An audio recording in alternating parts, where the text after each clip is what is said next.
Singer Mangli ఈ పేరు గురించి రెండు తెలుగు రాష్ట్రాల్లో తెలియని వారు ఉండరు. న్యూస్ యాంకర్గా కెరియర్ స్టార్ట్ చేసిన ఈమె తర్వాత సింగర్గా చాలా ఫేమస్ అయింది. అలాంటి మంగ్లీ సొంతంగా కోట్లాది రూపాయల ఆస్తులు సంపాదించిందట.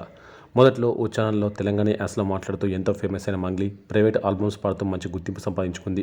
ఈ విధంగానే ఎంతో పేరు తెచ్చుకున్న ఈమె సినిమాల్లో పాడే అవకాశాన్ని కూడా దక్కించుకుంది. ఇప్పుడు మంగ్లీ రెండు చేతులు సంపాదిస్తోంది. మంగ్లీ మొదట్లో పాటలు పాడినప్పుడు పాటకి 5,000 రూపాయలు మాత్రమే తీసుకునేదట. ఆ తర్వాత ఆమె పాడిన ప్రతి పాట ఫేమస్ అవడంతో మంగ్లీ రెమ్యునరేషన్ కూడా పెంచేసిందట. ప్రస్తుతం ఆమె ఒక పాటకు ₹1,00,000 పైగా తీసుకుంటుందని టాక్. కేవలం పాటల ద్వారా కాకుండా పలు రాజకీయ ఈవెంట్స్ మరియు సినిమా ఈవెంట్స్ ద్వారా లక్షలాది రూపాయలు సంపాదిస్తుందట. ఒక ఈవెంట్కు మంగ్లీ హాజరైతే ₹5,00,000 తీసుకుంటుందని అంటున్నారు. అంతేకాకుండా మంగ్లీ తన సొంత యూట్యూబ్ ఛానల్ ద్వారా ప్రతి పండుగకు పాటలు పాడుతూ వాటిని తన యూట్యూబ్ ఛానల్లో అప్లోడ్ చేసి దాని ద్వారా కూడా బాగానే సంపాదిస్తున్నట్టు తెలుస్తోంది. ఈ విధంగా ఎంతో కష్టపడుతూ మంగ్లీ ₹25 కోట్ల వరకు కూడబెట్టిందని సమాచారం. హైదరాబాద్లో ఖరీదైన ఇల్లు, లగ్జరీ కార్లు కూడా ఆమెకు ఉన్నాయట.